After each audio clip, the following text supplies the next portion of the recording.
Welcome to the podcast of All Means All. In this episode, Dean Vaughan and Sebastian Nemeth will talk about inclusive play. Why should I read as a student teacher this chapter?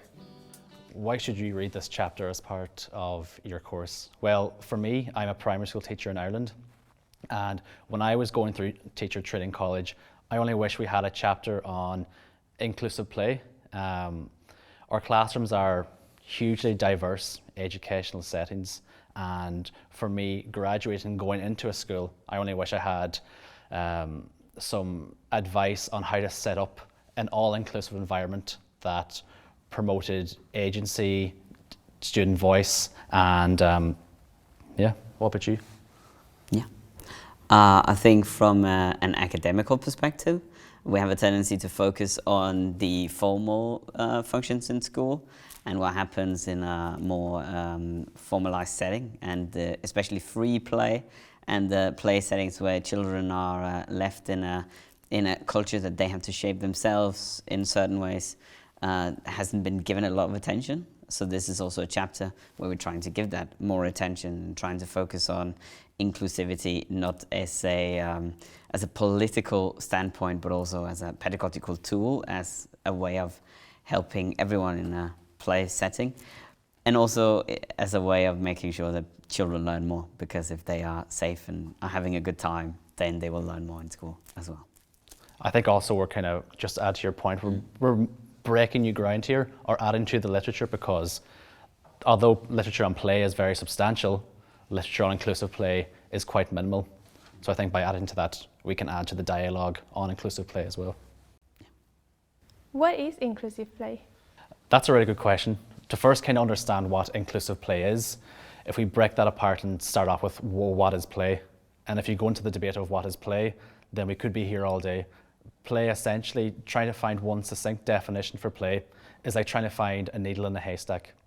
There's a huge debate between scholars, theorists, practitioners and parents throughout the world. It's a massive debate. But what is recognised and what is agreed upon is the learning potential rooted within play and within play-based learning. In terms of its complexities, rather than give one universal definition for play, contemporary literature draws on perspectives from complexities within play and play-based learning, such as the role of the teacher, how that's utilised, play and its content. We have how to incorporate different forms of play, such as inclusive play, and compatible assessments. But again, after all that there, what comes out the end is that play is routinely recognised by many as being the foundational stone of early childhood education. For example, and this is not limited to either, play contributes to the cognitive, social, physical, linguistic side of a child's being. I'll give you an example. If you take in a classroom setting, two kids are sat at a table and they're playing with building blocks. They're already forming that social side of their relationship because they're playing together. Once one child begins stacking blocks on top of each other, they're engaging with spatial awareness, using blocks, their own motor skills and physical ability to stack blocks. They're also looking at the names of the blocks and stacking up. So, you have all that academic side of play, but also you have the emotional and the dispositions involved in play. The child is using persistence, concentration in building the blocks. And for example, if the child beside him decided, well, I don't want to build a tower anymore, and knocks down those blocks, then you're dealing with that resilience and also the motivation to continue building the tower again and again. So there's huge developmental stages involved within play and within play-based learning. Play it's not a new topic. It's been around for years. It's been around for centuries. Often in most primitive eras, storytelling and playing games outside and playing with toys has been around for years. And it's actually only recently that play has come into the fore as being recognised as having a huge learning potential for kids and for young kids in early childhood especially. Again, going back to that now, when we think on inclusive play, we as a team deliberated this quite strategically, because there isn't a huge amount of literature on inclusive play, but there's huge amounts of literature on play and inclusion. So it's forming those together to come up with our own revised, definition of inclusive play. So we recognise that play is touted as being one of the most optimal learning experiences for children, for typically developing children. But what about our more diverse learners? Are they in the frame as well when it comes to inclusive play? So although I was challenged to find a description, for this purpose, inclusion refers to the social justice principle that all children from all backgrounds are entitled to access the school education system no matter what their background may be. So we wanted to create inclusive play setting that creates a culture of participation, first and foremost, where the multiplicity in students' voices and opinions are respected and valued. So as a team we discussed inclusive play, and it was critical for us that inclusive play respects the sense of belonging that children need in the classroom, respects the sense of belonging with their peer group as well, as this helps children form a sense of identity and a positive sense of identity as well. From a parental perspective, you don't want your child feeling excluded in any way, shape or form. And from a teacher perspective as well, you want all the children in your class to access the school setting as well. So play needs to reflect difference. For example, again, I'm a primary school teacher in Ireland, and I can reflect on my own practice as well. I might have an autistic child who can't get to grips with timings and changing rules, so I might have a set of timers there, and that works for them. I might have a child who has English as a second language, and for them, drawing was a way of communicating. So that's me reflecting on my own practice and including them within the structure of play. Early childhood education is so important in being and creating an inclusive classroom and creating that culture of participation. So for establishing foundation in a child's well-being is well established in the general public as well as child development experts. So before children have the chance to form negative ideas about one another, we can step in and this is a prime time for learning about positive opinions and tolerance and respect for diversity. So again, once play values difference, it becomes inclusive. Why can play be exclusionary? Why can play be exclusionary? This is a very complex question. When we think about early childhood and how important early childhood is for the development of young children, in developing positive ideas about diversity and teaching children before they can form negative ideas about children from diverse backgrounds. So play often develops unconsciously between the majority, and thus it disadvantages the minority, such as children from these different cultures, different ethnic backgrounds, and different religions. One of the most important forces driving peer group play and formation appears to be similarity between children. Considerable evidence now exists to suggest that, similar to friendship choice, children from peer groups or cliques based on a variety of shared qualities and characteristics such as age, race, and socioeconomic status. So the result is often that children who are part of the normative group occupy high status positions or central roles in schools. For example, research suggests that children who come from a disabled background are less likely to form strong friendships in school early on. As a result, they can dominate the social scene at the expense of children who are different, and children who are different remain on the outside and remain marginalised in these educational settings. What is the responsibility of the teacher? Well, so one of the points that we're making in this kind of inclusive play area is that existing in a social capable way takes practice, and playfulness offers a way of practicing existing in a socially capable way. But if there's no teacher there to help structure and make sure that there's room for everyone to participate, there will be a differentiating way of who gets to practice what and who are given different kinds of social capabilities. Therefore, we would say that the phenomenon of practice and the phenomenon of play must be relative in some way. obviously as a child you can step into any form of playground, but there will be certain kinds of play fields that you cannot participate in if you don't know how to step into these play fields. And if you don't know how to step into this kind of activity, then you don't get to practice certain social skills that you will then need later on. That causes a discourse between levels of interacting with the world, really.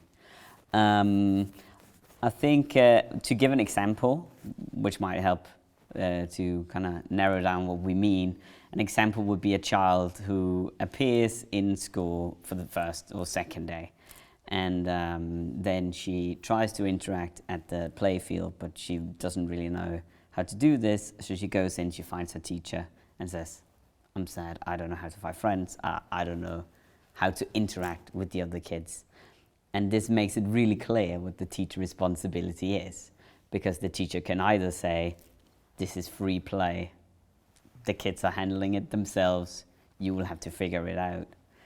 If the teacher says this, then there is a challenge. The child can either figure it out, or maybe if they don't have any social capabilities or physical capabilities to do so, they can just miss that opportunity.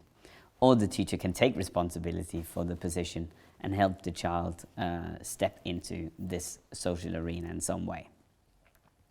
In inclusive play in general, there must be some sort of focus on the teacher responsibility, because if we think that play is a way to learn, which is the point that Dean just made, and if play is a way of doing inclusivity, then we should probably not leave that up to chance. That seems like a logical fallacy, at least, to say that children can probably figure this out themselves, because they are, in a lot of ways, still learning and practicing.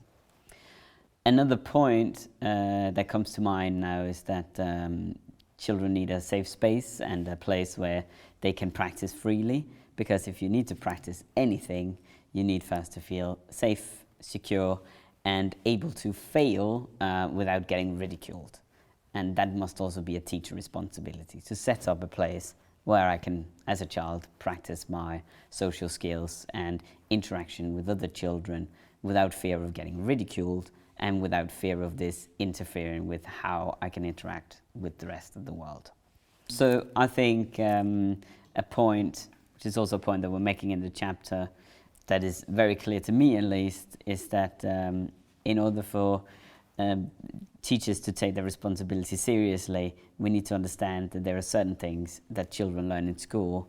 Those are math, language, geography, all the other things that you're learning in school, but they are also social interactions, they are also ethics and morals, they are how to and who to interact with, and they are also simple positions of inclusivity.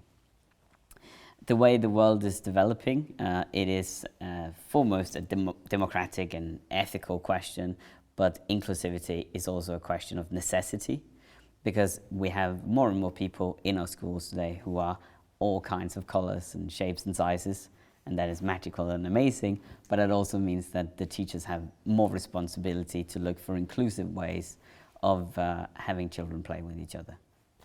What approach can a teacher take in order to promote inclusive play? Well, so without wanting to set up specific rules and regulations for what a teacher could do, because if we do this, then we make a checklist. If you do this and if you do this, you are inclusive.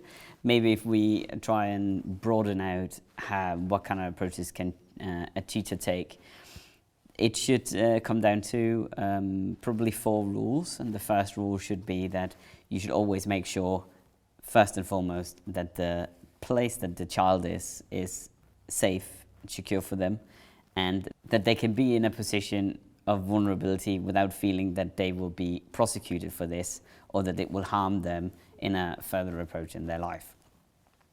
There is a clear distinction between the child who starves because they have no access to food and the child who decided not to eat for a day. And the first step must be for any form of teacher to make sure that the room is not a place, or the playground or the class or whatever is not a place where any child is starving for normal personal things, so that the child is always physically able to be there, that the child is always feeling without stress and not in fear of what can happen, and that the child generally sees themselves as valuable in the room. Then the second step must be to try and interact with the kind of culture that the children already have. Try and, we call it the detective role, try and step in and figure out what is already happening in the children's environments. What are they focusing on? What are they playing? What are the narratives that already exist? And how can we expand upon these and make room for an inclusive play environment? Being the detective, going to try and explore these kind of rooms means to do it without your own bias and your own judgment, and trying to figure out what is already happening in the children's culture and how can we expand upon this. Then the third role, as I see it or as we see it, should be to be the trainer, the coach, the one who sets up different minor scenarios or different conversations where we can talk about social skills, we can train and practice. And practicing should also be practicing, okay, so how are we bad friends, or what happens if someone becomes sad, or it should open up for all kinds of different scenarios that is involving the children in the life that they already have. It wouldn't make sense that I set up a practice course for a lot of children that are about blind children if there are no blind children in the classroom. So it should always be practicing a social field that is aware of where the children are at the moment and what makes sense in the social circle that they're in. Then at some point, when the children feel like they've got social skills for this and they are capable of stepping into the environment they're already at, you can expand upon it and start asking the questions of, okay, if someone entered into our classroom and was blind, how could we change our games so that we could include someone who was blind, or so we could include someone who might not speak our language, or other things that could happen in the classroom but might not be available at the moment. And then the fourth role, as we see it, is actually for the teacher to be participating in children's game. So one of the issues that can happen when children are playing is that they are always given free space, but they might not have the capabilities of playing in that free space. And because adults seem to have some sort of fear for participating, I think that was the first word we wrote when we were talking about the teacher role, was the fear of participating in the children's play area, and the fear of stepping into children's play because we don't want to corrupt it or destroy it with adult thoughts, or maybe we don't want them to look at us as an idiot or whatever it is. That means we're also distancing ourselves from children's play. So the fourth step should probably be to participate in children's play and actually figure out what is happening, so that I can be part of that culture, understand the small narratives, but also provide with my position as a role model as a teacher, without control, but within the narrative we're creating together. Thank you for listening to the podcast of All Means All. In the show notes, there is a link to the chapter in the open textbook. There you can find the transcript of the video and more information on the topic.